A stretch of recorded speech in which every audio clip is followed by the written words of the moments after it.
Muy bien, pues si queréis, yo creo que ya podemos ir empezando. Sí. Bueno, hemos llegado a la tercera de las sesiones de este taller webinar sobre coadyuvantes en los laboratorios de andrología, criobiología y embriología. Ya pasamos por los dos primeros laboratorios y hoy tenemos el dedicado a embriología. Y lo que voy a hacer es presentaros a la presidenta del grupo de interés en embriología, que es María Victoria, que es quien va a dirigir la sesión de esta tarde. Bueno, la mayoría conocéis perfectamente a María Victoria. María Victoria es doctora por la Universidad de Sevilla. Ella es embrióloga clínica senior, certificada tanto por la R como por ASEVIR. Es especialista en biología de la reproducción y además es profesora en varios másteres relacionados con la reproducción asistida, tanto en la Universidad de Murcia, el de Biotecnología de la Reproducción, como en la Universidad Jaime I. Y yo creo que sin más os dejo ya con ella Sí. para que haga la presentación correspondiente y que comencemos con la sesión de esta tarde. Hola, buenas tardes a todos. Es un placer estar aquí. Y bueno, para la sesión de embriología hemos buscado dos temas que susciten preguntas, controversias y esperamos vuestra participación. Contamos para ello con dos magníficas ponentes y una dinámica moderadora de preguntas que os presentaré más adelante, pero me vais a permitir primero que haga una pequeña presentación a las tres a la vez, porque para mí las tres, que son miembros de la comisión permanente del grupo de interés de embriología, para mí es un privilegio trabajar con ellas porque son unas grandes profesionales, están siempre motivadas, siempre con iniciativa y dispuestas a meterse en cualquier guerra que en el grupo de interés de embriología surja. Por supuesto, no me olvido del resto de los componentes de la comisión permanente, pero en este momento son ellas las que van a pasar aquí a compartir la tarde con nosotros. Sin más preámbulos, entonces, voy a ir presentando el tema y a cada una de las ponentes. El primer tema, como sabéis, es leovocitos, fallos de fecundación, ionóforo de calcio y la calidad embrionaria. Es un clásico el ionóforo de calcio, utilizarlo en aquellos casos en los que hemos tenido problemas de fallo de fecundación o una tasa de fecundación muy baja. Pero la pregunta surge en el sentido de decir, bueno, ¿solo en esos casos podremos tener otros motivos o en otros casos puede estar indicado?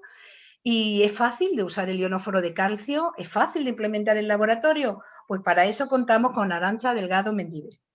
Ella es embrióloga clínica senior, certificada por R y por ASEVIR, es doctora en Ciencias Veterinarias por la Universidad de Madrid, es profesora asociada del Máster de Tecnología de la Reproducción de la Universidad de Valencia, es una gran profesional con una extensa carrera y conocimiento y trabaja en el Laboratorio de Diagnóstico Genético Preimplantacional FIP del Instituto Valenciano de Infertilidad en Valencia. Así que, sin más preámbulos, por favor, Arantxa. Hola, buenas tardes a todos. Gracias por la presentación, Victoria, y dar las gracias también a la Junta Directiva pues, por permitirnos hacer este tipo de cursos y estas iniciativas. Y también, sobre todo, gracias a los otros miembros del grupo de interés y a los demás grupos de interés que hemos trabajado juntos. Bueno, y sin más, vamos a ir adelante con la sesión de hoy, donde os voy a hablar de los ovocitos y los fallos de fecundación y el ionóforo de calcio. Bueno, ya sabéis que el ICSI nos soluciona muchísimos problemas en el laboratorio. Digamos que desde que tenemos la microinyección parece que estamos todos más tranquilos trabajando en el sentido de que las tasas de fecundación son muy buenas y es raro encontrarse algún fallo de fecundación. Pero sí que es cierto que hay un pequeño porcentaje, entre el 1 y el 3% de los ciclos, donde esto nos pasa. El fallo de fecundación puede deberse bien a que la calidad del esperma no sea buena o que también podamos tener una calidad ovocitaria subóptima. Pero la sorpresa viene cuando tenemos pacientes con normozoospermia o con un buen número de ovocitos y nos encontramos este fallo de fecundación en día +1. Aquí la pregunta es ¿por qué ocurre el fallo de fecundación?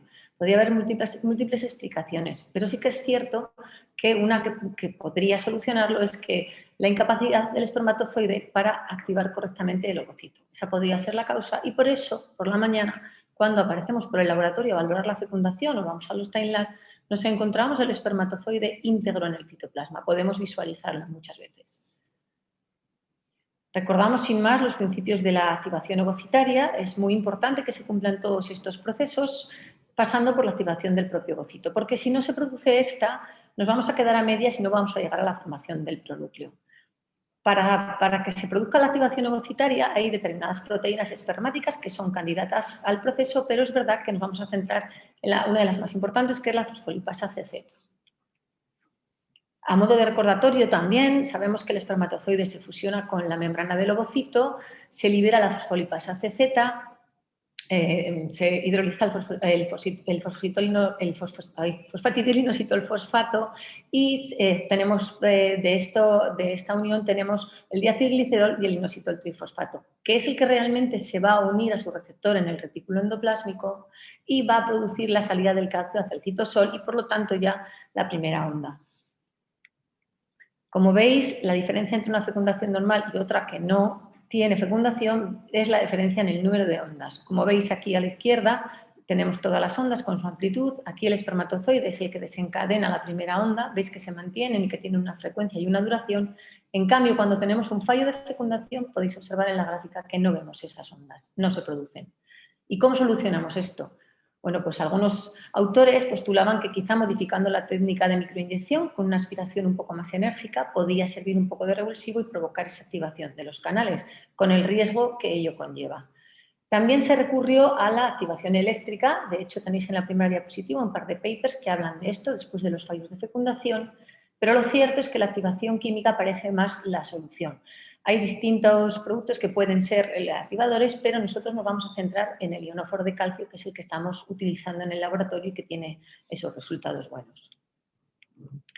Hay muchos autores y hay mucha bibliografía, o bueno, no tanta realmente, pero hay bibliografía publicada por distintos grupos ya, donde utilizan el ionóforo de calcio con distintas indicaciones, no solamente para el fallo de fecundación, sino también para, por ejemplo, fallos de llegada al blastocisto o casos concretos. Os los resumo aquí, en unas utilidades que os propongo para el ionóforo de calcio. Como decíamos al principio, con fallo total de fecundación en ciclo previo parece claramente la indicación. También cuando tenemos una fecundación del 30% o menos en el ciclo anterior de esa pareja, con factores masculinos muy severos como puede ser la criptozoospermia, también en síndromes concretos como cuando tenemos una patología, la globozoospermia o el síndrome de Cartagener, parece que podríamos utilizarlo. Por supuesto, también en muestras procedentes de biopsia testicular, aunque tenemos resultados buenos, pero podría ser un complemento más. Y algunos grupos, como os digo, están trabajando en aquellas parejas que han tenido una baja tasa de llegada a blastocisto por una calidad embrionaria comprometida. Uno de los pioneros, y yo creo que uno de los autores que más ha trabajado en este tema, es Thomas Edner, también Marcos Monta, que firma este paper. En este paper ellos ya postulaban que con un ionóforo que estaba listo para usar, ya vieron mejorías en cuanto a la tasa de fecundación, vieron pacientes con azoospermia y con criptozoospermia, pero las diferencias significativas en bastantes parámetros, tales como la tasa de implantación, las betas positivas, la fecundación, por supuesto, les animaron al uso del ionóforo. El ionóforo que utilizaron ellos es este que viene ya preparado, que os lo pongo aquí simplemente para comentaros que el uso del ionóforo no es nada complicado en principio, simplemente se trata de hacer el ICSI como hacemos habitualmente y después del ICSI mantenemos en incubación durante 15 minutos esos ovocitos en el producto, en el ionóforo de calcio. Cuando ya han pasado esos 15 minutos, les damos una serie de pases o de lavados previamente antes de ponerlos en la placa definitiva de incubación. Por lo tanto, ya veis que no significa un gran cambio en el laboratorio o mucha parafernalia, o sea, no es una cosa que tenga mucha dificultad para nosotros. Hay grupos como el de Schoolcraft, con McCormick, que firmó este trabajo, ha utilizado otra marca comercial de ionóforo, pero ellos lo postulan más precisamente para esas parejas que tienen baja tasa de llegada a blastocisto. No solamente parejas que tienen un factor masculino diagnosticado, sino en aquellas que tienen parámetros seminales normales y que simplemente, o parejas de buen pronóstico, que de repente la tasa de blastocisto no es la esperada.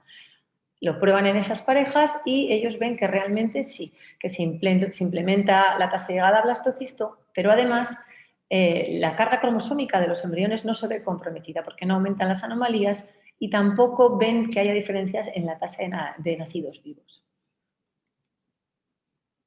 Ahora viene la pregunta del millón, ¿no? Todo el mundo anda siempre diciendo que qué pasa con el ionóforo, lo puede usar, no, cuándo. Pues oye, si va también, ¿por qué no siempre, no? Pero realmente, como dejan bien claro los autores Ender y Montan, tenemos que ser muy cuidadosos con el uso del ionóforo y indicarlo cuando de verdad pensemos que va a generar un beneficio. No puede ser una técnica extendida para todos. Creo que no habría beneficio en utilizarlo para todo y sobre todo tenemos que seguir publicando y estudiando para poder tener más certeza. Pero dicho esto, os presento un metaanálisis del año 2017 en el que sí que se evaluaron bastantes estudios, 14 en total, y aquí sí que se vieron también diferencias significativas a favor del uso del ionóforo respecto a la tasa de fecundación, al desarrollo de las cohortes, la tasa de flastulación y la tasa de implantación. Llama mucho la atención también que en cuanto a la tasa de gestación y a la tasa de nacidos vivos, hicieron un análisis retrospectivo, hicieron una regresión logística y lo que hicieron es ver que la odds ratio era muy favorable porque aumentábamos hasta en 3 puntos la posibilidad, multiplicábamos por 3 la posibilidad de embarazo, así como de nacido vivo. Por lo tanto, creo que es bastante interesante el resultado. Pero claro, a todos nos preocupa mucho los recién nacidos vivos, porque está muy bien que podamos implementar la fecundación y que tengamos más blastocistos. Es fantástico y para los pacientes muchísimo más. Pero lo que nos debe de preocupar es la seguridad de la técnica y que esos niños realmente no tengan ningún tipo de repercusión. En este paper que os presento aquí, bueno, pues se evalúa a los niños entre 3 y 10 años de edad en cuanto a habilidades motoras y del lenguaje y a facultades cognitivas. Y afortunadamente estaban dentro de los rangos esperados cuando se comparaba con un grupo control. Este es un estudio más reciente, el número de casos es muy pequeño, de ahí la cautela de las conclusiones. Es verdad que se fija más en pequeñas malformaciones, malformaciones mayores y menores, pero vuelven a decir que los niños que han nacido después de una activación entran dentro del rango de las anomalías que se pueden esperar en un momento dado en la población general. Y aprovechando que mi compañera Irene va a hablar después de la tecnología TimeLapse, os quería decir que, claro, yo comprendo que el TimeLapse es fantástico, pero bueno, hay laboratorios que no lo tienen y se puede funcionar igual de bien. Pero sí que es cierto que puede ser un plus cuando trabajamos en pacientes que han tenido un fallo de fecundación o han tenido un mal desarrollo embrionario. Nosotros concretamente lo que hacemos es, en estos casos en los que utilizamos el ionóforo de calcio, nos parece muy interesante tener monitorizado esos ovocitos desde el principio, precisamente para controlar esa fecundación, ver cómo va el procedimiento después cuando se repite el ciclo y si utilizamos el ionóforo de calcio y sobre todo ver si se producen eventos que se nos escaparían en un incubador convencional y que pueden estar también haciendo que esa tasa de llegada al blastocisto esté comprometida. Por lo tanto, si existe la posibilidad, si se tiene en el laboratorio y si le parece adecuado a los embriólogos, desde luego podríamos decir que es recomendable y que también suma la tecnología TimeLapse. Y claro, como utilizamos tecnología TimeLapse, este estudio, bueno, realmente es una comunicación oral que hubo este año en la ESRE, es de un grupo turco. Ellos realmente lo que hicieron es comparar grupos de ovocitos activados y con grupos de control no activados. Realmente, después, cuando ya filtran por edad, cuando ya hacen la comparativa sin tener en cuenta ya la edad y la indicación del ICSI, vieron que en estos 6 parámetros que abarcan desde el T2 hasta el tiempo de llegada a blastocisto no había diferencias en cuanto a morfocinética. Lo mismo, el número de casos es, a poco es pequeño, pero bueno, digamos que se necesita un poco más de confirmación. Porque para eso estamos aquí los españoles con este paper que está recién publicado en noviembre, en la revista MEDRE además, concretamente, donde sí que se han encontrado diferencias morfocinéticas en el grupo de ovocitos que sí que se trabajó con ionóforo de calcio. Si os fijáis, hay diferencias en cuanto al tiempo de desaparición de pronúcleos y al T4. También se encontraron diferencias en el grupo de divisiones directas de 1 a 3, que ya sabéis que es una de las cosas que los embriólogos aprendido del TimeLapse, las famosas divisiones directas que antes no veíamos y que sabemos que tienen una influencia clara en el desarrollo del embrión y en la implantación. También en la multinucleación del embrión podemos ver claramente hay diferencias significativas en MN2 y en MN4. Y si nos fijamos en la tasa de gestación y de la tasa de implantación, realmente hay diferencia significativa, pero en este caso a favor del grupo no expuesto. Luego veis que los resultados pues, son muchas veces sorprendentes en unas cosas y en otros estudios completamente distintos. Y ahora os voy a presentar lo que nosotros tenemos en el laboratorio, que quiero agradecer públicamente al doctor Tejera que me haya prestado estas diapositivas y que amablemente me las haya explicado, porque ya sabéis que también utilizamos el ionóforo de calcio, no para todos los pacientes, sino para un grupo de casos muy concreto. Y lo que sí que vemos, que es lo que realmente sacamos en conclusión después de tener ciclos con un mal resultado y donde después hemos utilizado el ionóforo de calcio, es que efectivamente la tasa de fecundación ha mejorado. Y eso es una gran noticia, puesto que, bueno, realmente aumenta las posibilidades de tener más embriones y de llegar con más éxito al final del ciclo. También vemos que cancelamos menos transferencias. Esos ciclos que estaban tan comprometidos, que igual solo tenías un embrión o tenías una fecundación muy bajita, estaban muy comprometidos. Y además, si la calidad se comprometía también, teníamos una tasa de cancelación muy alta. En cuanto empezamos a utilizar el ionóforo, teníamos más embriones y, evidentemente, la tasa de cancelación, afortunadamente, disminuyó. La gestación evolutiva también fue buena. La tasa de implantación, dentro de que es un grupo de pacientes comprometidos, también mejoró. Pero lo que más vimos, lo que más nos gustó también es que teníamos ya un grupo de embriones grandes, que no era posible al principio, puesto que ya sabéis que cuando hemos tenido un mal ciclo, pues muchas veces solo cuentas con un embrión. Y tener la posibilidad de tener embriones para poder vitrificar o tener un grupo de embriones donde si además, como os cuento, hemos utilizado el time-lapse y podemos utilizar algún tipo de algoritmo, pues todo esto suma en la paciente. Poder elegir entre más embriones y además añadir el time-lapse. Por supuesto, como siempre digo, para hacer que le parezca lo apropiado. Respecto a los niños que han nacido de este estudio y también para nuestra tranquilidad, un poco pues por aportar a la bibliografía que ya existe, afortunadamente no hemos tenido que lamentar no nos han informado de ningún tipo de malformación o de complicación grave. Son pocos casos, es lo que decimos, que poco a poco la gente va publicando, pero sí que es cierto que vamos viendo que la técnica va siendo, por lo menos nos da más seguridad y más confianza. Y como conclusiones y como mensaje para llevar a casa, o lo que pienso yo que puede ser útil, es que el ionóforo de calcio podría ser una herramienta que podríamos utilizar en los laboratorios de fecundación in vitro, en aquellos pacientes en los que hemos tenido un fallo de fecundación previa con microinyección, o también en aquellos en los que la fecundación ha sido del 30% o menos. Es un procedimiento, como os he dicho antes, de implantación sencilla en el laboratorio, puesto que no implica ni comprar maquinaria, ni preparar unas condiciones especiales, sino que creo que es una cosa que se puede introducir en el día a día y que no va a causar gran trastorno en lo que es la organización de un laboratorio. Repito otra vez lo de los incubadores time-lapse, que es recomendable combinar el uso siempre que se disponga por todas las ventajas que creo que pueden aportar. Las incidencias en el recién nacido vivo parece que están dentro de los rangos esperados, aunque siempre con cautela por el bajo número de niños todavía, ¿no?, que tenemos nacidos con el ionóforo, porque claro, respecto a otras técnicas todavía digamos que está un poco en pañales. Y son necesarios más estudios, por supuesto, para corroborar los datos publicados hasta ahora, así como para ver otras indicaciones como podría ser la mejora de la calidad embrionaria y para confirmar de esta manera la seguridad de la técnica. Y nada, muchísimas gracias.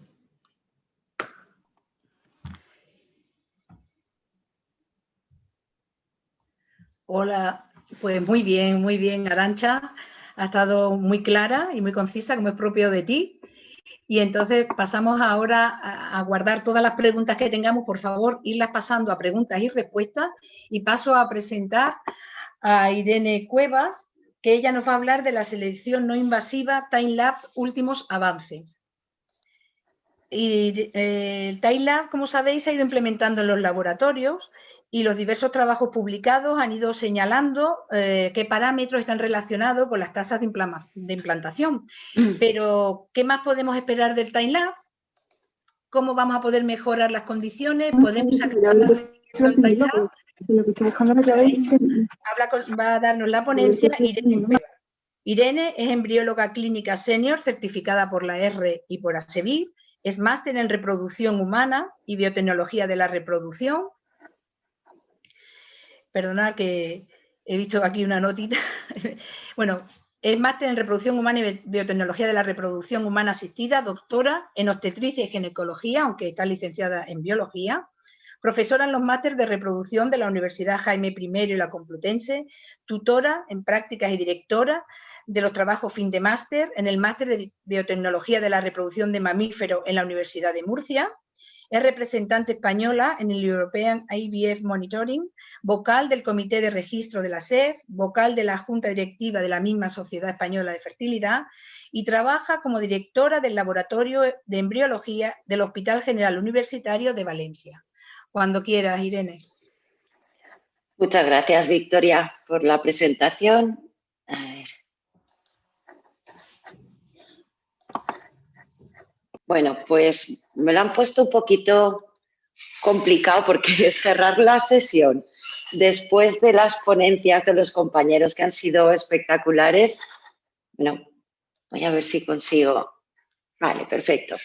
Bueno, pues nada, vamos en esta última charla para cerrar el curso.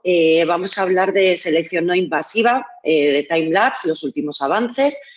Y bueno, en primer lugar quería sumarme a los agradecimientos de mis compañeros, tanto al resto de grupos de interés por haber colaborado.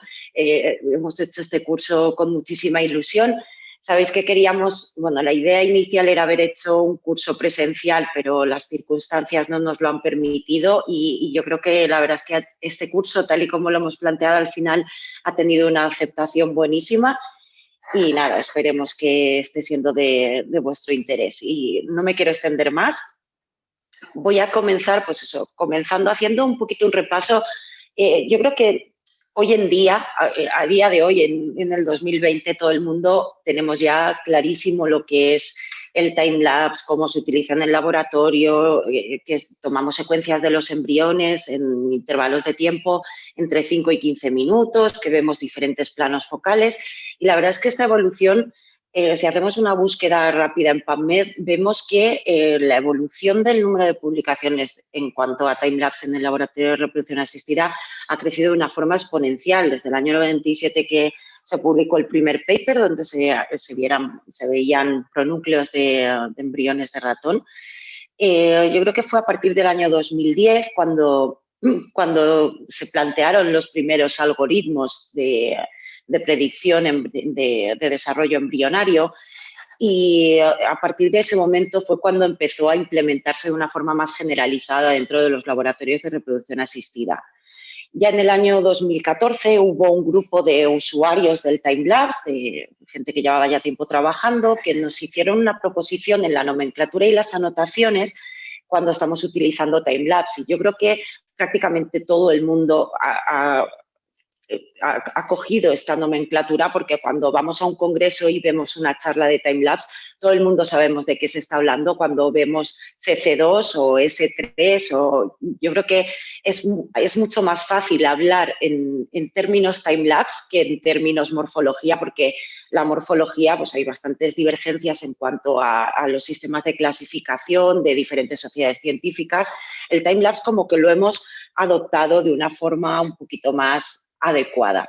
También en el año 2014 tuvimos ya la primera revisión sistemática que nos recogía pues, los últimos o los trabajos que se habían realizado hasta la fecha, donde podíamos ver qué parámetros o en qué parámetros que podíamos detectar mediante time-lapse encontrábamos diferencias estadísticamente significativas entre embriones que implantaban y que no. Y como vemos, pues en estos primeros papers casi todos los parámetros o marcadores morfocinéticos que nos informaban sobre la capacidad de implantación de nuestros embriones, casi todos hacían referencia a parámetros tempranos y ya alguno, como en este paper de Campbell, ya se aventuraban en eventos un poquito más tardíos. Y bueno, pues a partir de ese momento se fueron incorporando cada vez más y más sistemas time-lapse a las clínicas de reproducción y muchas veces hay muchas veces que incorporamos la tecnología a petición de las pacientes. Todos sabemos que la paciente entra en Internet, está hiperinformada y entonces las pacientes quieren esto, lo que estamos viendo en este momento, el vídeo de su embrión porque a su prima se lo dieron.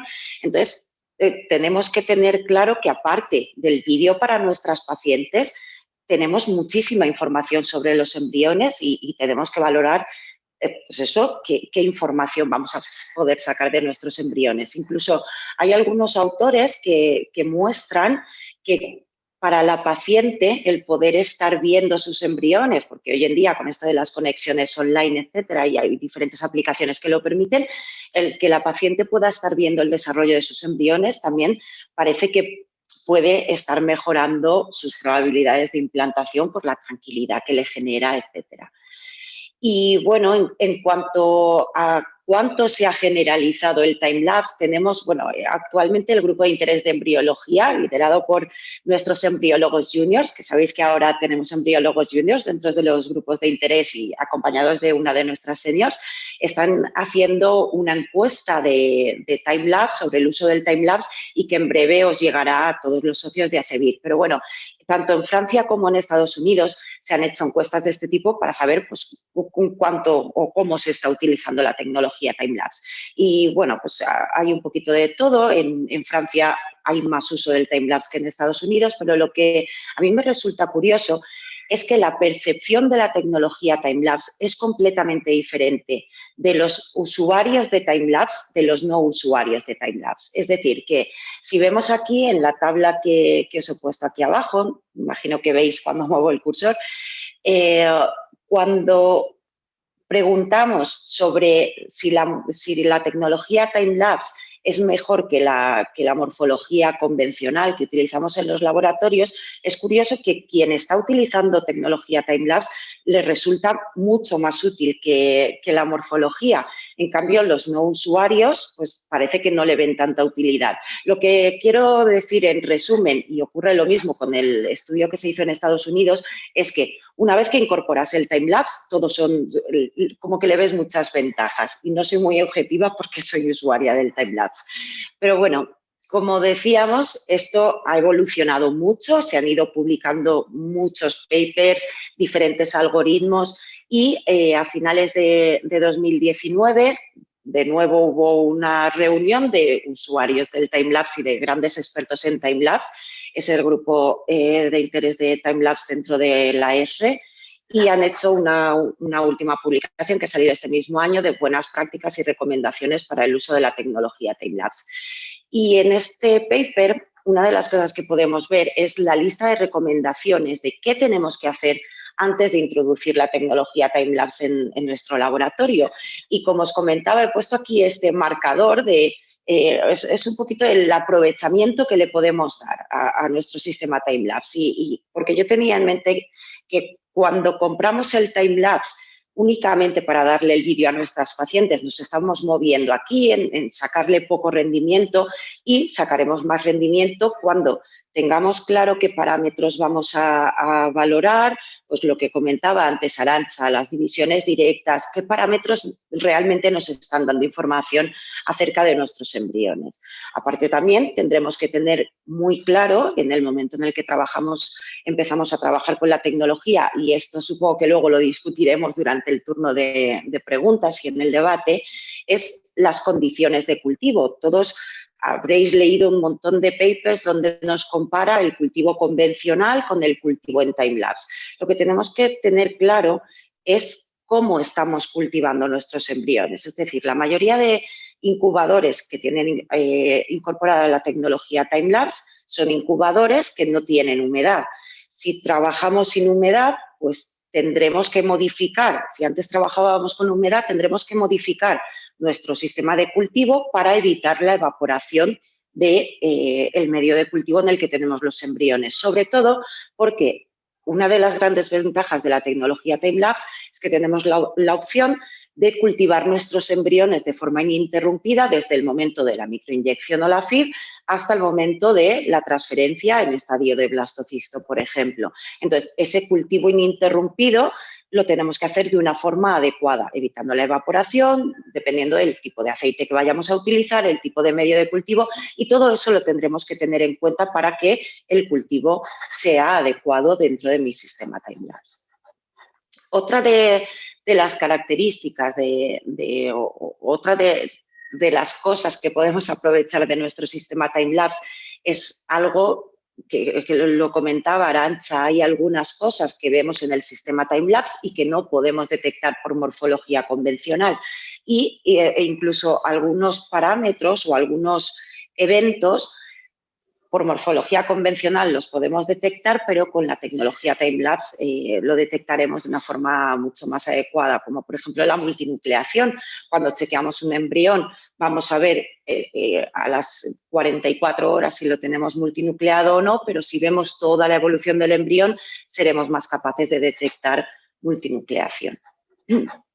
En cuanto a la nomenclatura, en este último artículo de recomendaciones del uso de timelapse, evidentemente se ha mantenido toda la terminología con la que ya estábamos familiarizados, la que utilizamos todos, pero además, como cada vez le damos más usos, pues para eso, para ver cómo se comportan los embriones del ionóforo de calcio, cómo se comportan los embriones desvitrificados. Pues a este documento ha habido que añadir parámetros nuevos que no estaban en el documento anterior, como por ejemplo los relacionados con la criopreservación. El doctor Thomas Ebner tiene un paper precioso acerca de las probabilidades de implantar de los embriones en función del tiempo que tardan en reexpandirse tras la desvitrificación en estadio de blastocisto, pues estos parámetros se han incorporado a este nuevo paper.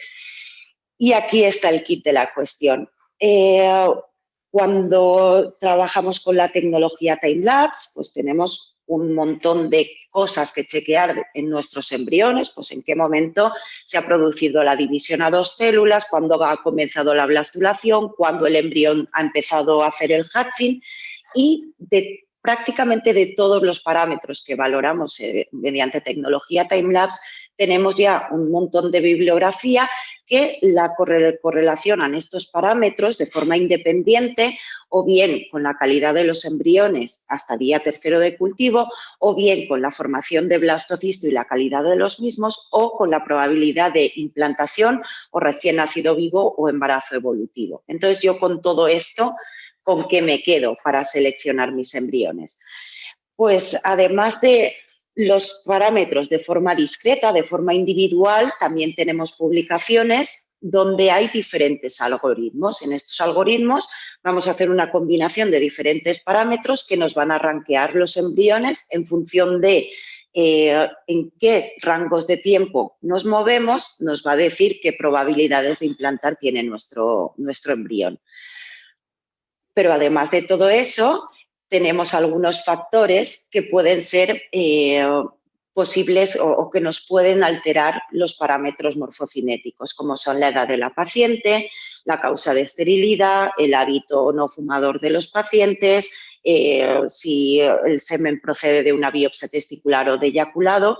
Entonces, claro, al final se nos van sumando muchísimos parámetros y muchísimas cosas que no tenemos muy claro cómo incorporarlos a nuestro día a día. Pero yo creo que hay algunas cosas que sí que se mantienen y que somos capaces de detectar con esta tecnología y que tenemos que tener siempre en mente porque son cosas que van a permanecer estables independientemente o que van a afectar al desarrollo de los embriones independientemente de qué tipo de incubador esté utilizando, de la edad de mis pacientes o de cualquier otro factor ajeno al propio embrión, como son, por ejemplo, la duración de los ciclos celulares o la sincronía entre las blastómeras hermanas.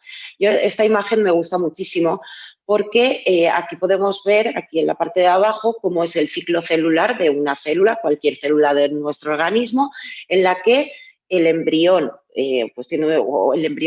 la célula tiene una fase de crecimiento, la fase S, que es la fase de replicación del ADN, otra fase de crecimiento y finalmente la mitosis. Cuando nos encontramos con embriones tempranos, embriones en estadio de células, esas fases de crecimiento no existen. Entonces, el embrión directo, las blastómeras del embrión directamente replican el ADN, fase S, y se dividen, replican y se dividen. Y los tiempos que tardan tanto la fase S como la fase M sí que las tenemos bien definidas. En la especie humana la fase de replicación tarda entre 6 y 8 horas. Sabemos que ese tiempo es variable porque nosotros tenemos diferentes puntos de replicación para duplicar todo el contenido genético.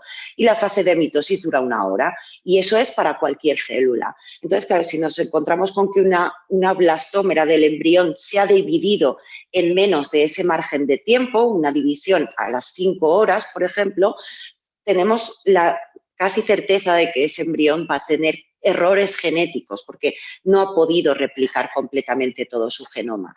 Y otro parámetro que es universalmente conocido, que es un factor de mal pronóstico y que siempre están relacionados con implantaciones o con disminución en la probabilidad de implantación de esos embriones, son las divisiones anómalas.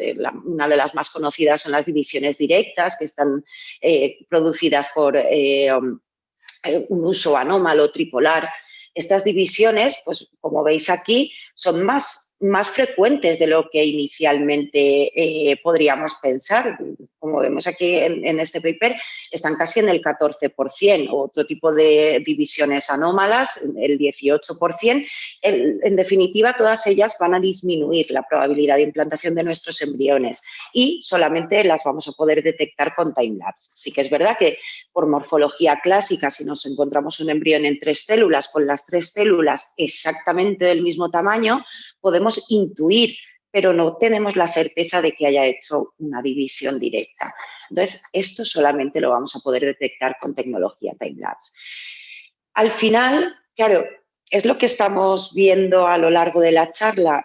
Estamos generando datos desde que estamos utilizando la tecnología time-lapse. Aparte de la cantidad de fotogramas que se generan, más de 5.000 fotogramas por cada embrión a lo largo del desarrollo, desde que lo microinyecto hasta que me llega blastocisto, en el que estamos anotando un montón de parámetros porque cada laboratorio tendrá que generar sus propios algoritmos y decidir qué parámetros son los que son útiles con su perfil de pacientes, etcétera. Estamos anotando muchísimos datos todos los días, recogiéndolos en bases de datos que además los relacionamos con datos de la gestación de la madre, con datos del niño. Hay datos incluso que nosotros no podemos llegar a detectar, pero ahí están, como pues, los movimientos del citoplasma u otros factores que todavía no somos conscientes de que existen, pero están ahí en el embrión. Pues bueno, esto el cerebro humano yo creo que es incapaz de procesarlo. Y para eso también cada vez más estamos incorporando nueva bibliografía y yo creo que va a ser el futuro en cuanto a todo lo que se está generando con respecto a la tecnología time-lapse. Es que todo este volumen de datos y la integración de todos ellos pues se está comenzando a analizar con inteligencia artificial, machine learning y deep learning para intentar conseguir la integración de toda esa información y ser capaces de predecir las probabilidades de implantación o de recién nacido vivo de nuestros embriones basándonos en muchísimos factores que el humano es incapaz de procesar. Y ya os digo, cada vez, durante el último año sobre todo, están apareciendo un montón de papers, comunicaciones orales en congresos, etcétera. Y como decía Arantxa, los españoles aquí, los primeros con Marcos Meseguer a la cabeza. Y de hecho tenemos ya algunas plataformas como el IDAScore, que ya está incorporado dentro del EmbryoScope, o también está el ERICA o el Life Whisperer, que son plataformas que de forma online van captando los vídeos de los embriones y tú introduces información sobre pues, el caso clínico, la edad de las pacientes, etcétera, y te van a ayudar a rankear tus embriones para tomar la decisión de qué embrión tiene mayor probabilidad de implantación. Y al final, yo creo que siempre todos nos planteamos, pero ¿es útil, no es útil? ¿Mejora, no mejora? Porque incluso la última revisión de la Cochrane del año pasado, pues parece que sí, que parece que la tecnología time-lapse mejora, pero nunca hay una evidencia suficientemente grande como para que todo el mundo se vuelque a utilizar tecnología time-lapse. Y es que yo creo que con la tecnología time-lapse ocurre un poco como con los ciclos de PGTA. Al final nosotros tenemos esta corte embrionaria, tenemos 6 blastocistos de una calidad excelente, estos son todos A, según la morfología de Asevir, y al final cada embrión tendrá su potencial de implantación por parámetros que quizá pues han pasado desapercibidos al ojo humano o han pasado desapercibidos por morfología clásica, como una división directa, una multinucleación en estadio de 4 células. Entonces, la tecnología time-lapse y también todo el movimiento de inteligencia artificial que se está generando ahora, al final lo que nos van a ayudar es a detectar qué embriones tienen menor probabilidad de implantación y nos van a ayudar a priorizar de una forma más eficiente qué embriones tenemos que transferir en primer lugar a nuestras pacientes, ya que eso, el que la paciente se nos quede embarazada en el primer intento y no en el quinto, después de la transferencia de 4 blastocistos que no tenían probabilidad de implantación o cuya probabilidad era muy baja, eso va a tener un impacto económico, bien para la paciente porque costea el tratamiento, o bien para la sanidad pública. Yo como trabajo en hospital público, pues sí, cuanto antes la mujer se quede embarazada, menor impacto económico para todos. Pero aparte también tenemos que tener en cuenta el impacto emocional de nuestras pacientes que se pueden estar sometiendo a un tratamiento tras otro fallido y al final sabemos, todos somos conscientes de lo que mina esto. Entonces, al final, pues nada, como conclusiones, yo creo que podríamos así resumir un poquito la charla como que la tecnología time-lapse está actualmente bastante extendida en los laboratorios de reproducción asistida. Hoy en día todos estamos súper familiarizados, aunque no la utilicemos, con todo lo relacionado con la tecnología time-lapse. Que los parámetros morfocinéticos nos dan una información extra respecto a la morfología clásica que nos pueden ayudar en la selección o en la deselección de los embriones que vamos a transferir. Que cuando incorporamos la tecnología time-lapse a nuestro laboratorio debemos tener claro el uso que vamos a hacer de ella, así como las condiciones de cultivo que vamos a tener dentro de este incubador, que algunos parámetros importantes para el desarrollo del embrión solo son detectables mediante el uso de tecnología time-lapse y que al final la evolución natural del procesamiento de toda la información generada por la tecnología time-lapse es la generación de algoritmos que ayuden en la selección embrionaria basados en inteligencia artificial. Y nada, quería dar las gracias a todos en nombre de todos los representantes del Grupo de Interés de Embriología.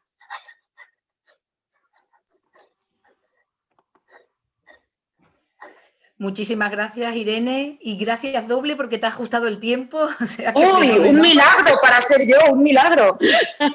Vale, pues ahora, si no te importa, te desconectas. Muchísimas gracias. Guardar las preguntas que vamos a pasar a presentar a nuestra moderadora de preguntas. Ella es Muriel Cuadros Vargas, es embrióloga clínica senior certificada por R y por ASEBIF. Es máster en Biología Molecular, Celular y Genética, máster en Derecho Sanitario y Biomedicina.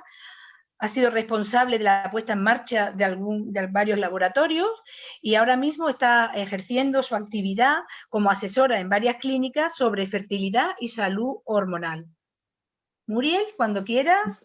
Buenas tardes, Victoria, y buenas tardes a todas las compañeras y los compañeros que nos están viendo.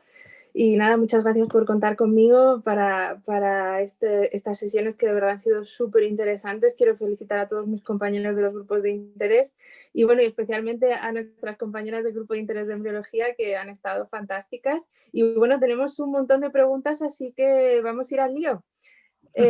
Bueno, primero vamos a empezar por las preguntas para Arantxa, ¿vale? Sobre los ionóforos y hay muchísimo interés en saber qué haces tú exactamente. Entonces, mira, una de las preguntas nos dice que qué tipo de ionóforo estás usando tú, si es un ionóforo comercial y de qué marca. ¿Me veis, Muriel?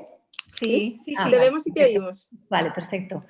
Bueno, ¿qué ionóforo estamos utilizando? Bueno, antes, cuando empezamos con el ionóforo al principio, porque sabéis que tenemos también una parte aquí de investigación en el laboratorio, usábamos el de Sigma, de hecho lo seguimos teniendo y hemos hecho cosas con él, pero hemos empezado a utilizar el de Ginemez, el preparado, el GM508. Perfecto. ¿Y en qué casos, nos has presentado más o menos en qué casos se podría utilizar, pero en qué casos los estás utilizando tú? Mayoritariamente en pacientes que han tenido un fallo de fecundación completo o de verdad una tasa de fecundación muy comprometida, ya os digo, por debajo del 30%. Otro de los usos que estamos ahora también promulgando un poco es biopsia de testículo. También un poco para saber en las secretoras que quizá tengamos peores resultados, no tanto en las obstructivas, pero bueno, saber si ese plus del ionóforo de calcio nos podría ayudar. Y también vamos a empezar a hacer alguna prueba con pacientes que efectivamente, bueno, pues pueden tener un mal desarrollo embrionario, pero es la última indicación. De momento estamos más concentrados en el factor masculino.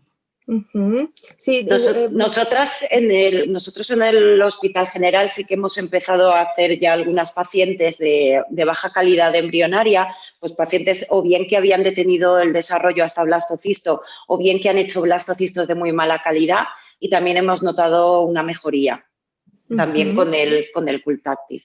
Yo quería preguntar, cuando utiliza la biopsia de testículo, trabajáis en biopsia de testículo, entonces no utilizáis o sí utilizáis además un activador de los espermatozoides, como por ejemplo la pentoxifilina.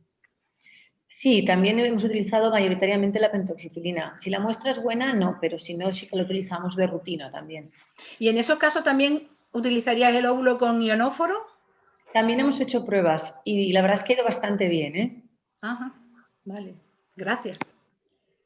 Respecto a esto nos estaban preguntando también si pensáis que se podría utilizar en casos en edad avanzada y ovocitos propios. No sé si tenéis alguna experiencia. Pues básicamente no hemos empezado porque directamente las pacientes de edad avanzada las hemos pasado al programa de diagnóstico genético preimplantacional, pero sí que es una cosa que, vistos los resultados, nos estamos planteando. Lo que pasa es que es lo de siempre.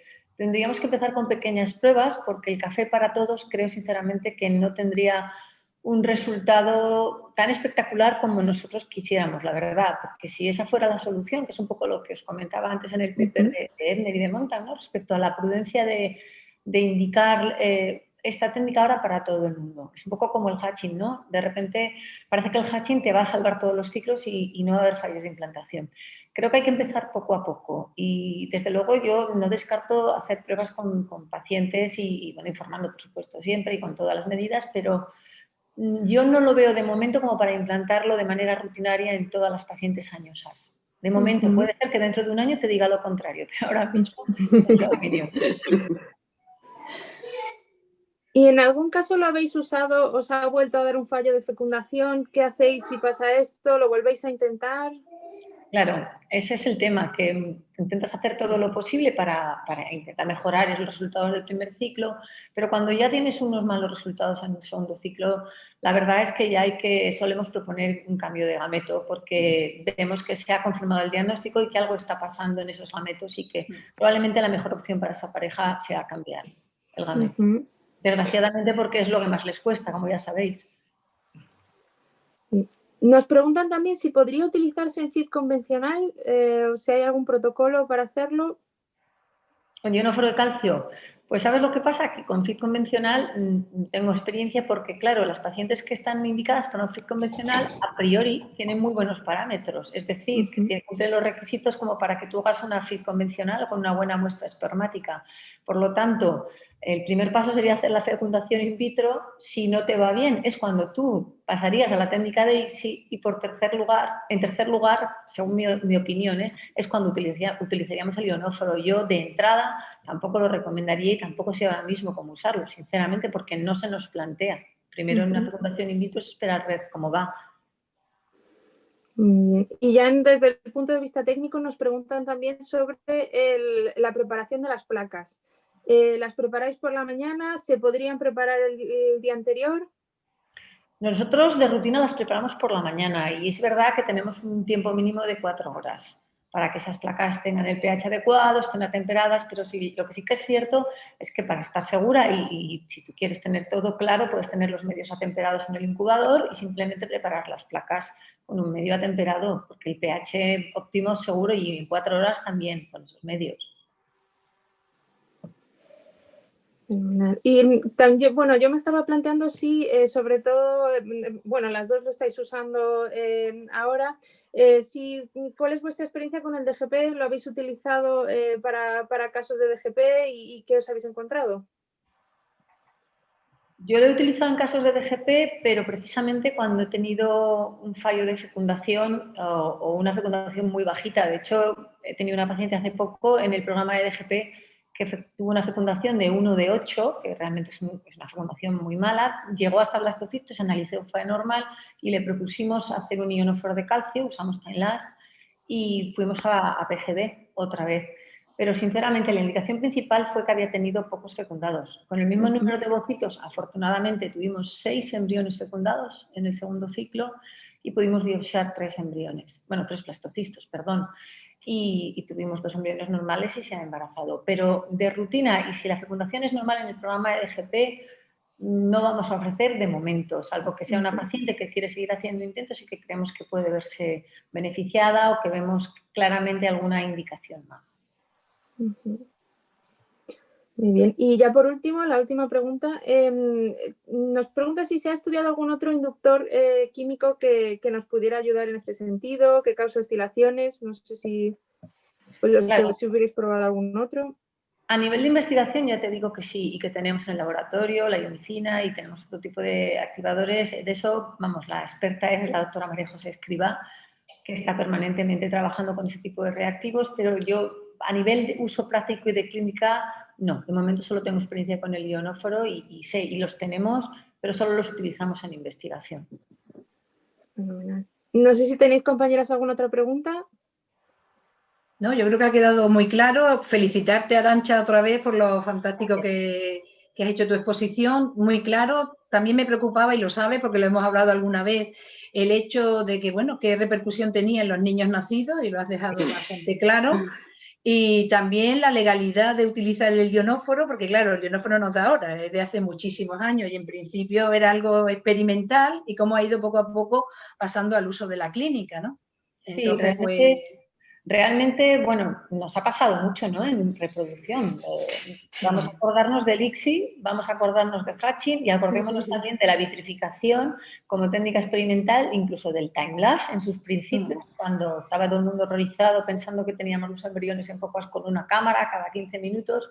Pero en ese paper que os he presentado es verdad que hay, por supuesto, como opiniones respetables, por supuestísimo, y basadas en argumentos sólidos, pero sí que es cierto que en fecundación in vitro vamos un poco así, ¿no? Las técnicas al principio son técnicas de investigación, de repente luego ya pasan a un periodo un poco más experimental y ya te las vas encontrando en un periodo clínico. Quizá desde que Thomas escribió ese primer paper de ionóforo hasta ahora han pasado 8 años, creo que estamos en progreso.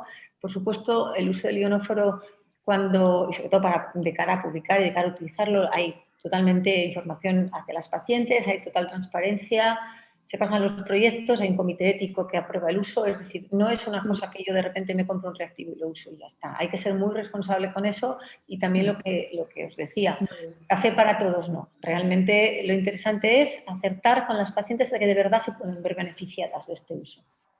Totalmente de acuerdo, muchísimas gracias. A ti, Victoria, gracias. Muchas gracias, de verdad que ha sido súper interesante. Yo creo que mucha gente se va a ir con cosas para pensar y mañana en el laboratorio seguro que le va a dar vueltas a muchas cosas. Y ganillas de probar. Sí, ¿verdad? Sí, también. Si os surgen más preguntas, si tenéis alguna duda, si hay alguna pregunta que no se nos ha escapado y no hemos contestado, nos podéis escribir al email del grupo de interés. Si no os acordáis del email no pasa nada, porque en la página web de ASEVIR, en el grupo de interés, ahí vais a encontrar toda la información para poneros en contacto con nosotros. Y bueno, Irene, pues también tenemos muchas preguntas y seguro que mucho debate vamos a tener aquí. Venga. A mí me parece muy, muy importante lo que has comentado sobre cómo optimizar la selección. También tiene un impacto emocional positivo, y es que muchas veces el éxito no solamente lo podemos valorar en base a los números y a los datos, ¿no? O sea, tener más embarazos es una señal de éxito, sí, pero reducir el número de transferencias, reducir el tiempo hasta el nacido vivo también es muy importante, y yo creo que aquí el Time-Lapse sí que hay algo que nos puede aportar sin duda, ¿no? Entonces, bueno, vamos con las preguntas. Bueno, nos preguntan esto para la presidenta, si tenemos desde el grupo de interés algún plan para incluir el Time-Lapse en nuestra clasificación. Sí. Nosotros vamos despacito, pero vamos. Entonces, de hecho, estamos haciendo una tabla de recogida de datos donde ya empezamos a coger datos del Time-Lapse.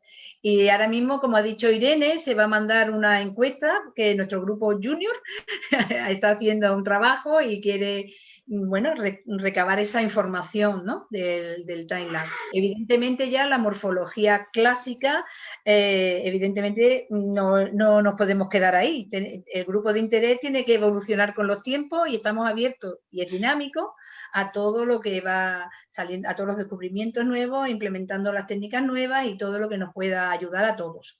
Pero es una cosa que es verdad que desde el grupo de interés hemos hecho la morfología clásica, pero validándolo con recién nacidos vivos en los últimos trabajos que hemos presentado. Entonces, todo eso no se hace en 2 días, lleva un proceso, lleva también, dirigido por Carmen Pons, hemos hecho pruebas para ver todo el coeficiente de correlación que hacemos, que todos estamos clasificando de la misma manera. De hecho, presentamos en el último ASEVIR un póster en el que veíamos que, a pesar de ser expertos, había diferencias en algunos caracteres. Entonces, la cosa no es tan fácil. Tenemos que trabajar todos igual, tenemos que clasificar todos igual, y es difícil para poder recoger esos datos, pero ya vamos incrementando en la próxima recogida de datos, ya vamos introduciendo un montón de variables.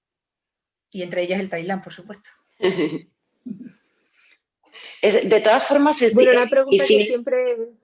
Ah, perdón, por terminar, por zanjar este tema, que es complicado, porque introducirlo dentro de nuestra categorización. ¿Por qué? Porque, bueno, hemos visto antes en la presentación, papers hay de todos los posibles parámetros que podamos encontrar, y entonces yo creo que nosotros en este momento no tenemos la potestad de decidir qué parámetros son más importantes, porque es posible que tú, que tratas pacientes de 42 años y yo, que las trato de 31, las diferencias sean importantes. Entonces, no vamos a tirar solamente de bibliografía para decidir qué parámetros incorporar a la clasificación, sino que lo vamos a tener que validar recogiendo datos de forma retrospectiva y validándolos de forma prospectiva para poder incorporarlos a algo que sea al final universalizable y que nos sirva a todos. Entonces, el proceso, como ha comentado Victoria, lo tenemos en marcha y lo estamos madurando ya mucho tiempo, pero lo queremos hacer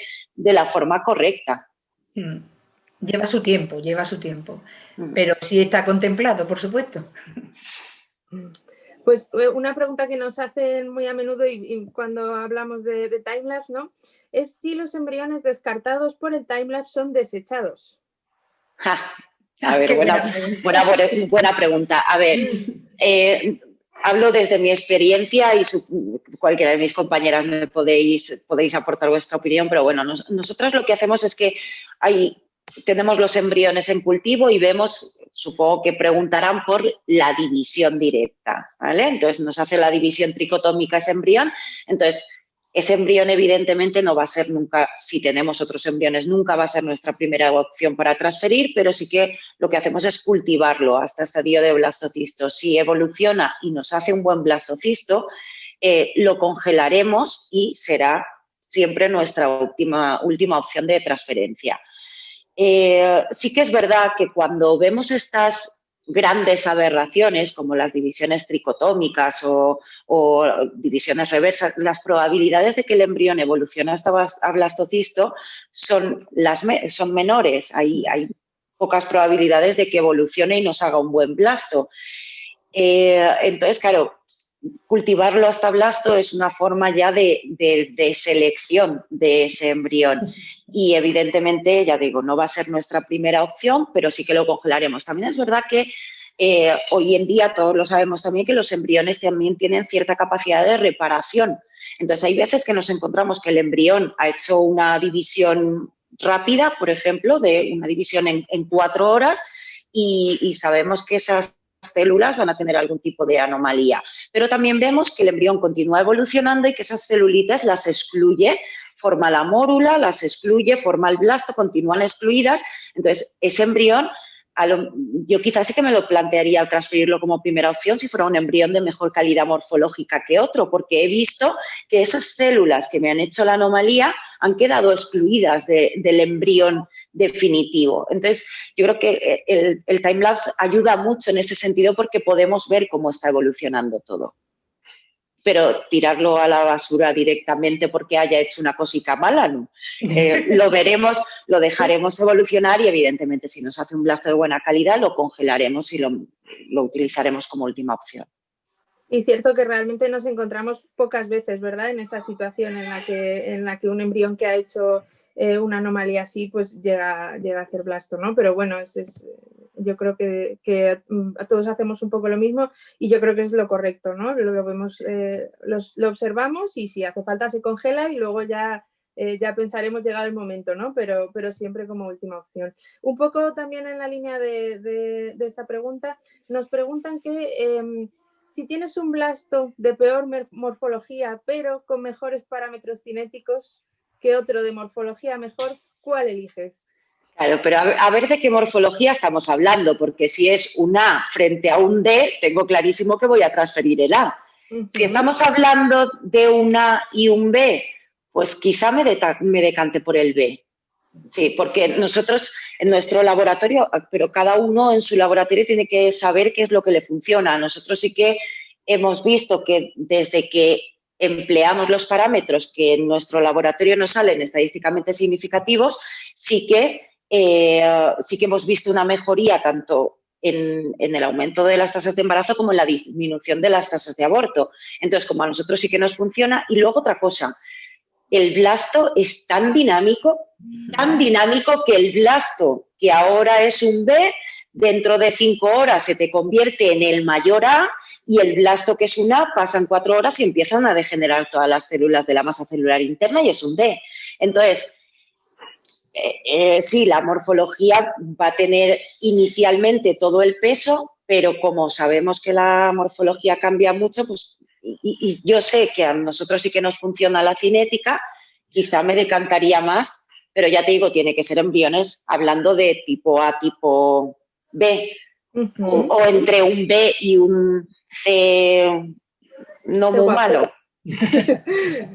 Sí. Yo tengo un compañero que te tiraría de los pelos porque quería que pusieras el que te dice la morfocinética, pero yo reconozco que... No puedes evitarlo, no puedes evitarlo. Es que es verdad, tú ves yo pues, me sale mi Excel y me salen los datos y veo la sincronía perfecta y otro con la sincronía un poquito menos, pero de morfología es un poquito... Es que al final estás condicionado, evidentemente, pero yo creo que la morfología lo tenemos todos ahí grabado a fuego y es lo que nos ha funcionado toda la vida. No podemos de repente desecharlo. Es que yo creo que toda la morfocinética nos tiene que ayudar a mejorar esa selección, pero no podemos de golpe tachar. Yo creo que al final en embriología tenemos ya poquito, no, ojalá tengamos mucho, pero vamos, que el margen de mejora hoy en día con las condiciones de cultivo que tenemos, etcétera, son márgenes tan pequeños que todo lo que nos pueda ir ayudando, pues a esta señora le hago el ionóforo de calcio y la meto en el timelapse y además si puedo le hago un PG. Al final sumo 5, 5, 5, 5 y es la diferencia entre se me queda o no se me queda embarazada a la primera o a la quinta. Y lo que hablábamos, la carga emocional, la carga económica, al final esto es duro para los pacientes. Yo lo que quería apostillar, y que antes lo iba a decir, pero se me quedó en el tintero, es que muy bien el timelapse y, por supuesto, todos los parámetros, y es indiscutible que ves cosas que no ves con la morfología clásica, pero que es fundamental partir de la morfología clásica. Si tú no tienes los conceptos claros, si tú no conoces el desarrollo embrionario, los detalles, si no sabes, porque te lo diga una máquina, muchas veces vas a tener que decidir, porque nos ha pasado como estáis diciendo, tienes que decidir en base de su desarrollo, pero también de esa morfología que tú estás viendo. Y creo que es fundamental y que son complementarios igual que con el PGTA. Igual. Exacto, o sea, complementario. Un compacto, digámoslo así, con el que podemos tener los mejores resultados. Yo creo que tenemos que quedarnos con la idea de y esto me suma, y esto también me suma, y esto también me suma. Y no descartar. Yo creo que al principio, cuando se empezaron a introducir los timelapse en los laboratorios, yo creo que todo el mundo estaba como asustado porque era, esto ya me lo sustituye todo y con esto, y todo el mundo quería que alguien dijera, este es el único y exclusivo marcador que te dice si la señora se embaraza o no se embaraza. Pero es que no, es que ese animal no existe. Es verdad, no existe. Y yo creo que es eso, que al final esto es un suma, lo tenemos que tomar como es una tecnología que es fantástica de verdad, sobre todo cuando una vez que la empiezas a utilizar quedas enamorado porque lo que ves con el timelapse luego te da miedo la morfología, el que evalúas solo por morfología clásica, porque dices, ¿qué me habrá hecho este embrión? Pero lo tenemos que tomar como eso, como un adyuvante que eso que nos ayuda. En ese sentido, nos estaban comentando también qué piensas sobre todos estos nuevos métodos de selección basados en el análisis del medio de cultivo. ¿Si crees que va a desplazar de alguna forma al timelapse? Lo mismo, exactamente igual. Suma un poquito más. Exacto, si hacemos un análisis de metabolómica, proteómica, cualquier tipo de análisis que te pueda dar cualquier información extra sobre el embrión y que te pueda ayudar a tomar la mejor de las decisiones, yo creo que tenemos que sumarlo siempre. Y ojalá llegue el momento en el que podamos combinar todo dentro del laboratorio, que esté la metabolómica, la proteómica como un test de embarazo y en el momento lo vea y además haya visto esto. Ojalá llegue ese momento porque yo creo que optimizaremos mucho el rendimiento de cada ciclo para nuestras pacientes, sí. Quería aprovechar a preguntar, ya que han hablado de medios, los medios de cultivo exactamente dentro del timelapse tiene mucha discusión. No acabamos de llegar a ver claramente únicos, secuenciales. ¿Qué hacemos? A ver, ¿qué hacemos? Pues bueno, al final cada uno que haga lo que le parezca, porque es verdad, si miras la bibliografía tampoco hay nada ninguna referencia que te diga, pues esto funciona mejor así o funciona mejor con el secuencial o con el único o renovando los medios de cultivo. Al final parece que todo funciona más o menos igual. Entonces, uno tiene que trabajar de la forma que le resulte más cómoda o que le ofrezca los mejores resultados. Me explico. Si yo voy a trabajar, decido comprarme un sistema timelapse, lo más lógico es que yo me cambie a un medio único por comodidad, porque los voy a dejar ahí, los voy a estar viendo todo el tiempo y voy a aprovechar lo de no sacar los embriones fuera del incubador para chequearlos, que de eso sí que hay algún articulillo que dice que es mejor no exponerlos al microscopio, a la luz del laboratorio, a los volátiles, etcétera. Entonces, ¿cómo voy a aprovechar eso? Lo que sí que tengo que tener en cuenta es qué condiciones tiene mi incubador. Sabemos que hay incubadores, el Geri, por ejemplo, tiene la posibilidad de incorporar o no la humedad. Y el Niri, que es el que utilizo yo, que no tiene posibilidad de humedad y siempre tengo que trabajar en seco. Pues lo que tendré que tener claro es cómo voy a trabajar en cada uno de esos dos incubadores para que mi medio de cultivo funcione. Si utilizo poquito aceite porque me recortan el gasto de los medios de cultivo y voy a tener que utilizar muy poquito aceite cuando lleve 3 o 4 días de cultivo, probablemente el medio habrá empezado a evaporarse porque no hay suficiente capa de aceite y habrá aumentado la osmolaridad del medio, habrá aumentado el pH y al final la composición del medio donde el embrión se está desarrollando. Pues cámbialo. En ese caso, cámbialo. O bien, utiliza un aceite denso que evite la evaporación o con una buena capa de aceite para que tu medio de cultivo no se evapore. En cambio, vas a trabajar con un incubador que tiene la posibilidad de tener humedad, pues digamos que estás un poco más liberado a esos cambios que deberías introducir para poder mantener la correcta evolución de tus embriones. Yo creo que todo es discutible, que todas las formas de trabajo funcionan. Por ejemplo, creo que esta anécdota la he contado un montón de veces. Tomás Ebner, que es un sol de persona, aparte de un gran maestro, es una bellísima persona. Y nosotros muchas veces tenemos la discusión, porque él utiliza un medio único, pero lo cambia en día 3. Y entonces le preguntas, ¿pero por qué lo cambias en día 3? Y me dice, porque sí. Porque yo he hecho pruebas de cambiarlo y no cambiarlo y me da igual, pero yo lo cambio. ¿Pero por qué? Porque a mí me gusta cambiarlo. Pues chico, te gusta cambiarlo, te quedas más cómodo, más tranquilo, cámbialo. Pero yo no lo cambio y me funciona igual. Entonces, claro, lo que sí que es cierto que tendremos que controlar que esas condiciones se mantengan a lo largo del desarrollo, pues una medidita de pH o tendremos que tener las condiciones de cultivo, pero hoy en día yo creo que no hay grandes diferencias. Los medios de cultivo, la formulación sí que es diferente, pero vamos, está muy controlada, nos vienen con los niveles de osmolaridad muy... está todo muy controlado, no era como antiguamente cuando te los tenías que fabricar que a saber lo que... Pero hoy en día que hay tanto control tan riguroso, yo creo que al final tienes que decidir la forma de cultivo que se acople más a tu laboratorio, a tu forma de trabajo y con la que tú te sientas más cómodo.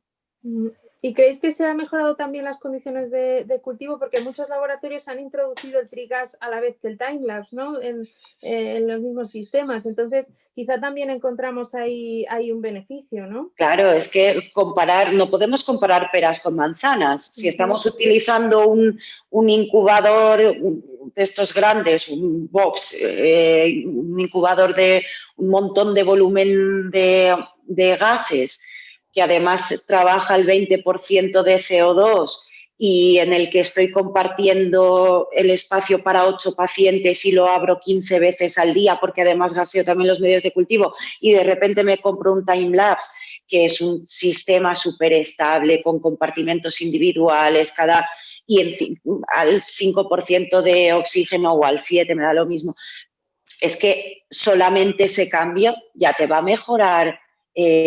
Aunque no aproveches, aunque te lo hayas comprado solamente para darle el vídeo a tu paciente, vas a ver una mejoría en tus resultados, porque las condiciones de cultivo no tienen absolutamente nada que ver.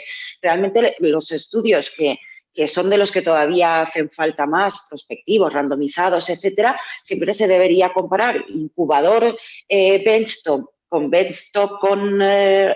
timelapse, pero los dos en las mismas condiciones, con o sin humedad, compartimentos pequeñitos, con las mismas concentraciones de gases. De esos es de los que hace falta. Evidentemente, al principio, lo que tú dices, coincidió un poco en el tiempo también la generalización de los incubadores de sobremesa con la incorporación del timelapse. Entonces, yo creo que mucha gente aprovechó, ya que me tenía que cambiar un incubador que se me rompió, pues ya le pongo timelapse. Entonces, yo creo que mucha gente notó mucho cambio por eso, porque coincidió en el tiempo, pero es que no podías comparar las condiciones de unos embriones con las de otra. Respecto a esto, Irene nos pregunta Fernando Prados. ¡Uy, Fernando! ¡Fernando! Estaba ya nerviosa que no preguntaba. Un abrazo a Fernando Prados, por supuesto. Sí. Nos pregunta que qué sería preferible, comprar un sistema timelapse o 5 o 6 incubadores de stock. Yo me compraría el timelapse. Lo que ocurre es que, claro, si me dices 5 o 6 incubadores, pues va a depender del volumen de pacientes que tengas. Para 150 ciclos con un incubador timelapse seguramente te dé, pero como pases de ahí, pues vas a necesitar algún incubador más. Pero vamos, yo creo que una vez que empiezas a utilizar la tecnología timelapse es difícil no seguir utilizándola o renunciar a ella. Y sí que es cierto que más en determinadas pacientes, a lo mejor no todas, yo tengo la posibilidad, tengo la suerte que la mía es una institución pública, ahora tenemos 2 sistemas timelapse y podemos cultivar ahí todas las pacientes, pero cuando trabajas en un laboratorio en el que tienes un incubador timelapse y 4 o 5 convencionales, yo creo que para determinadas pacientes va a ser un plus el poderlas cultivar o el tener la posibilidad de cultivarlas en el timelapse. Cuando, pues eso, tienes blastocistos de muy mala calidad o bloqueos, saber un poco qué es lo que ha estado ocurriendo con esos embriones, o incluso la paciente que ha hecho 3 transferencias consecutivas y no ha quedado embarazada. Entonces, yo creo que es un plus para determinadas pacientes. Arantxa, ¿vosotros también ponéis a todos los pacientes en timelapse? No, nosotros tenemos incubadores convencionales, además tenemos trigas todo, que hemos hecho los estudios que dice Irene un poco viendo los resultados que tenemos, porque al utilizar medio único, tanto en convencional trigas como en timelapse trigas, pues ver un poco si había algún tipo de beneficio o de ventaja, porque tenemos el Geri, trabajamos con humedad y sin humedad, que también vimos una tendencia a la mejoría en cuanto a más tasa de blastos y buena calidad en las cámaras con humedad.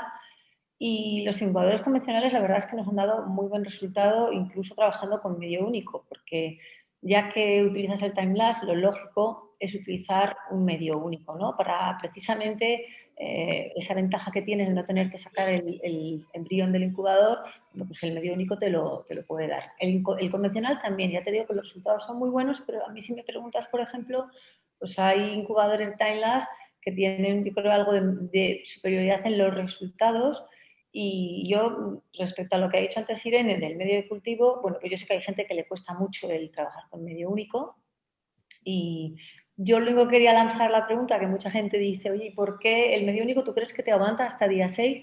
Bueno, pues ahí está la madre del cordero, porque hay pacientes que tú no cambias el medio de cultivo y te hacen plastos en día 6, pero también muchas veces cambiamos el medio de cultivo en día 5. ¿Por qué? Porque pensamos que ya quizá por miedo, simplemente muchas veces piensas que no te van a funcionar y tienes pacientes en las que pues no has podido cambiar, no ha podido ser y realmente tienes blastocistos también.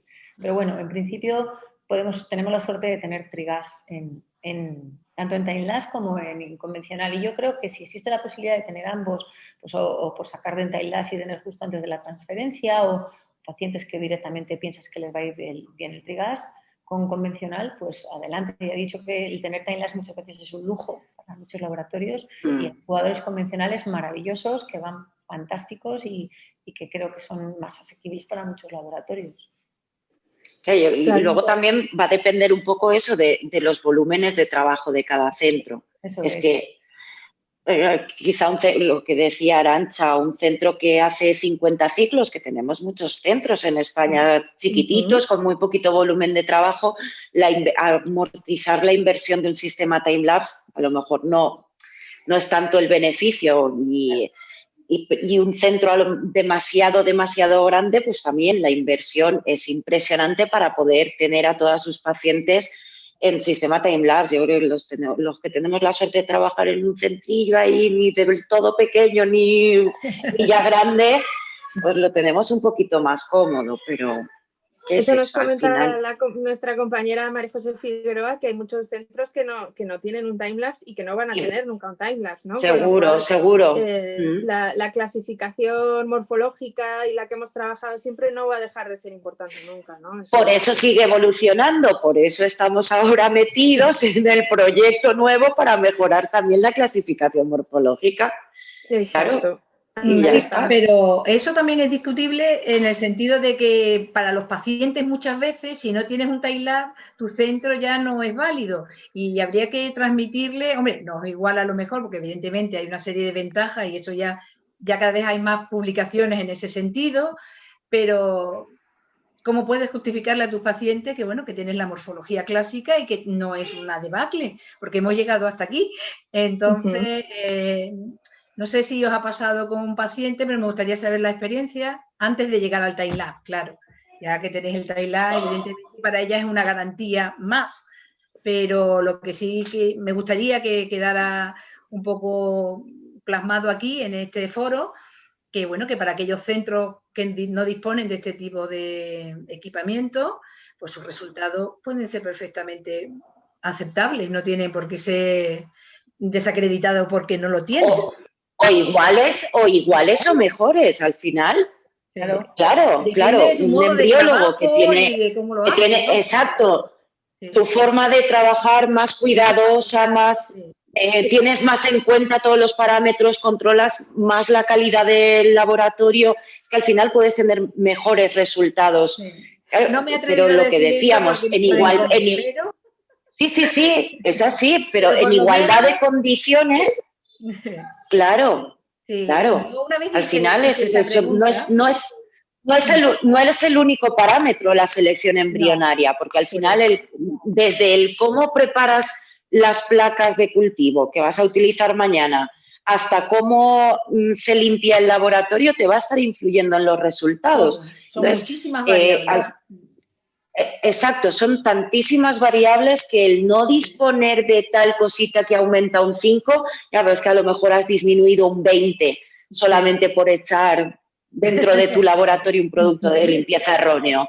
Claro. Entonces, al final siempre es lo mismo, un suma y y el que trabaja de forma impecable y hace las cosas bien y selecciona bien por morfología, oye, tiene todas las papeletas para tener unos resultados excepcionales, vamos, excepcionales. Yo estoy de acuerdo contigo totalmente.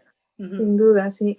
Nos pregunta también Fernando, con las diferencias entre laboratorios que existen, ¿creéis que sería interesante o que van a ser importantes todos estos sistemas de inteligencia artificial que hacen algoritmos de selección así, ¿no? Bueno, ¿realmente nos va a desplazar la inteligencia artificial en algún momento? Yo creo que no. Yo creo que, vamos, desplazar totalmente, creo que no, porque, bueno, siempre nos quedará la ICSI, ¿no? Que creo que nadie está... Bueno, sí que hay gente trabajando en la automatización de la ICSI también, pero vamos, yo creo que el futuro es ese, evidentemente, pero yo creo que al final este tipo de sistemas, o por lo menos las plataformas que yo conozco hasta ahora, al final aún te dejan tomar la decisión al embriólogo, lo que sí que yo lo veo implementado además en un periodo corto de tiempo, porque estos sistemas al final van a estar detectando muchas más cosas de las que nosotros podemos detectar, o cosas que a lo mejor nunca le hemos dado importancia, han pasado desapercibidas, que es el que un embrión se esté moviendo dentro de la placa, eso tiene algún tipo de trascendencia y tú no lo asocias. En cambio, creo que vamos a disponer de más información todavía. Si el timelapse ya nos ha dado más información de la que teníamos con morfología clásica, yo creo que la inteligencia artificial nos va a mostrar todavía más cosas. Al final, la última decisión la tomará el embriólogo o no. A lo mejor alguno sí demuestra que es más eficiente que nosotros, pues ole, ¿sabes? Si la máquina al final va a tomar mejores decisiones, que yo te digo que no me costará incorporar la tecnología, pero creo que siempre tendremos ahí un pequeño margen de supervisión pero vamos, que yo no tendría mucho problema de incorporarlo si demuestra realmente que tiene más capacidad de predicción que yo, que probablemente la tendrá por eso, porque mi ojo está limitado. Bueno, y de aquí para adelante ya no te cuento, que voy para vieja. Bueno, yo quiero agradecer todas las preguntas. De verdad, si nos hemos dejado algo, si hay alguna otra cosa en la que os podamos ayudar, nos podéis contactar en cualquier momento. Y bueno, la verdad que yo creo que ha sido una sesión súper interesante, las tres lo han sido, y la verdad que yo, ahora que estoy mucho más en contacto con los pacientes que antes, lo cierto es que cuando proponemos un coadyuvante tenemos que hablarles como muy claramente a los pacientes, hablarles incluso en términos de evidencia y explicarles muy bien lo que estamos haciendo, ¿no? Y a veces, es verdad que a veces llegan al laboratorio y nosotros ya está todo hecho, ¿no? Ya no tenemos nada que explicar porque ya se lo han explicado otras personas, pero yo creo que sí que es necesario tomarnos ese tiempo y dejarles muy claro lo que significa cuando tenemos evidencia y cuando no. Y cuando no hay evidencia, por qué en su caso hemos pensado que esto puede ayudarles, y muy especialmente si lo van a pagar. Si se les va a cobrar, ahí entonces doblemente hay que tomarse el tiempo de explicárselo. Y bueno, los pacientes lo entienden. Ahora mismo, bueno, ¿qué os voy a contar, ¿no? Yo creo que todos tenemos más o menos ahora las mismas experiencias. Los pacientes muchas veces han leído y han leído cosas, ¿no? Bueno, pacientes que se leen papers, ¿no? Antes de venir a la consulta. Entonces, bueno, yo creo que sí que, obviamente, calibrando siempre tipo de paciente, pero que tenemos que tomarnos ese tiempo en explicarles. Y los pacientes lo entienden. Y muchas veces nos acompañan, ¿no? Que es lo que debería de ser. Así nada, muchas gracias, compañeras. Pues muchísimas gracias, Muriel, por tu experiencia. Gracias. Lo has enriquecido. Gracias a las ponentes que han estado fantásticas y creo que el debate ha estado muy bien dinamizado, así que gracias a todas. Y ahora ya lo único que quería recordaros a todos es que estas sesiones se van a colgar en YouTube en cada grupo de interés y que mañana vais a recibir por correo un enlace donde podéis descargaros el diploma de asistencia. Ahora pediría que mis compañeros José Luis y Miquel aparecieran en pantalla para poder despedir entre los tres este curso webinar. Quería deciros que quedamos muy impactados por vuestra presencia porque tuvo una acogida inmediata. Nuevamente, gracias a la Junta Directiva por apoyarnos, gracias al Grupo Megaproces Y a vosotros, por supuesto, porque si no, no podríamos desarrollar este webinar. José Luis, Miquel, ¿estáis presentes? Fantástica sesión, yo creo que es el broche final para este webinar. La sensación que tenemos es muy agradable, creemos que ha sido muy bien. Más de 50 preguntas se han contestado a lo largo de las sesiones de preguntas y respuestas. Probablemente muchas se han quedado sin responder, pero para eso estamos también a través de los correos electrónicos de los grupos de interés, y muchísimas gracias a todos por la asistencia. Miquel, ¿se nos ha quedado ahí escondido? El micro, Miquel. El micro, Miquel. Perdón. Este formato ha sido muy interesante porque ha generado mucho debate. Poder hacer este formato así vía Zoom con preguntas y respuestas ha generado mucho debate y mucha participación, y estoy seguro que se volverá a repetir, y bueno, y esperamos propuestas también de los socios para posibles ponencias que puedan ser interesantes para todos, y nada, muchas gracias por estar allí. Pues nada, a mí me queda agradeceros a los dos la gran participación y los buenos ponentes que habéis seleccionado para la realización del webinar, y lo dinámicas que han sido también los ruegos y preguntas. Seguramente habremos cometido errores y habrá cositas que arreglar, y por lo que os pedimos disculpas, pero en general estamos muy satisfechos y esperamos vernos pronto. Si queréis cualquier cosa, pues tenéis nuestros correos, o escribir a la secretaría y proponer temas, o si queréis que se repita este formato, y estamos a vuestra disposición. Gracias a todos. Muchas gracias. Adiós. Gracias. Hasta luego.